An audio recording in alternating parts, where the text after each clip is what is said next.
There were five main themes or questions covered in the breakout sessions. Everyone on this panel attended one of the five sessions, and I wanted to end the summit by asking them to summarize what they heard.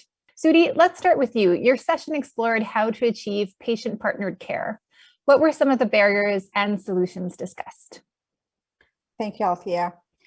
Some of the barriers discussed were patient partnership not being valued in the past, and they're not really a part of the trajectory and process of recovery for the patient care, as well as hospital information often being fee for service based.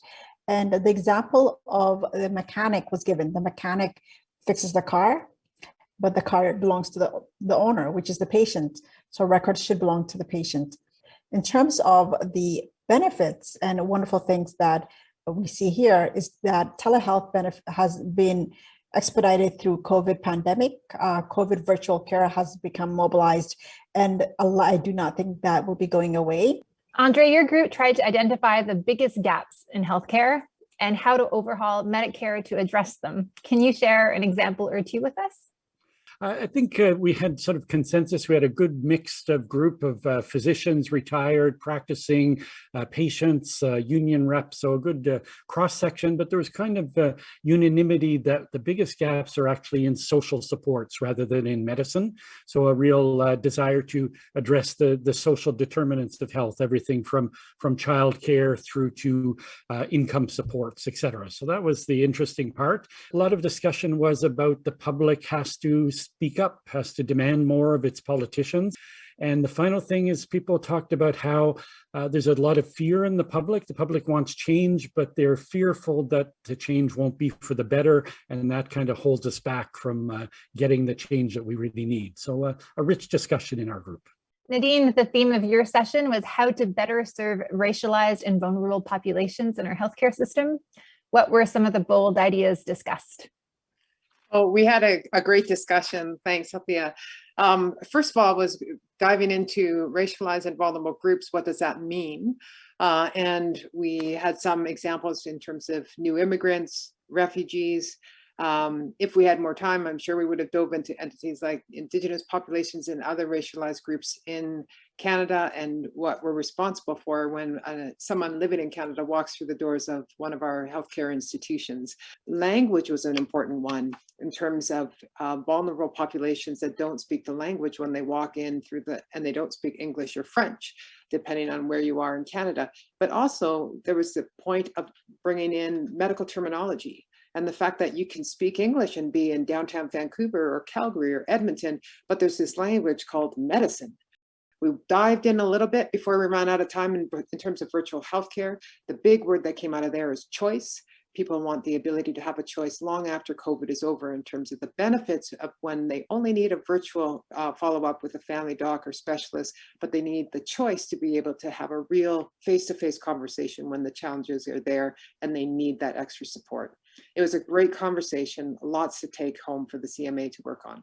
Thank you, Nadine. Danielle, your group analyzed the strengths and weaknesses exposed by the pandemic and how we can learn from these to build a better system. What were some of the key points from that discussion? Well, I want to begin by saying how impressed I was with the diversity of our group. We had people from, and including generational diversity, all the way from medical students to folks who've been in practice for 40 years. With respect to virtual care, there was a hot debate in our group about has the pendulum swung too far?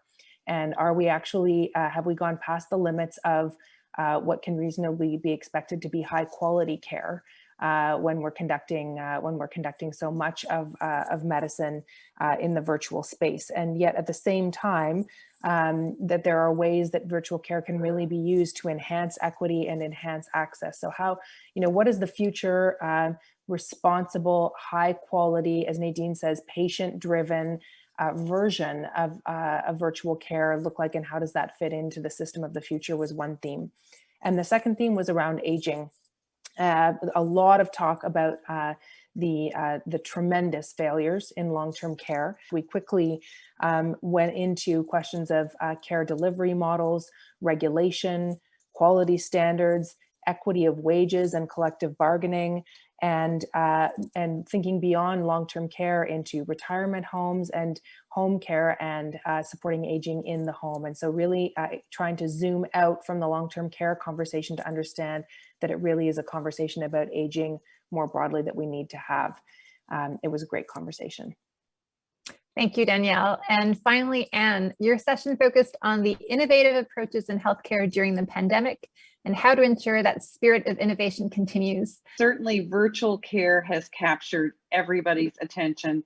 And I think it's safe to say that that's across Canada, and that's where we spent most of our discussion time. Innovation needs to continue in looking at building better platforms to deliver good access to mental health care, for example, educational platforms for our learners who kind of got caught a bit in the middle of this pandemic and the eruption of virtual care. With respect to how you keep innovation or how you continue with innovation and that spirit of innovation, the themes seem to be that if you meet patients where they are, and if you meet them in their communities and ask what their community needs, that will very often lead to innovation.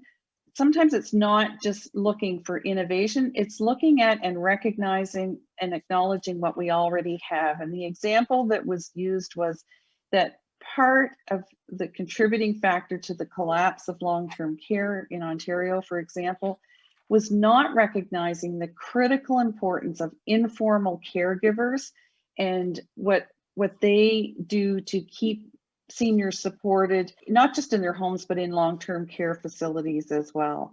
A good discussion, but virtual care has captured everybody's attention. Sounds like it. Thank you, Anne. So many great ideas and insights from the breakout sessions. It sounds like you all had very rich discussions.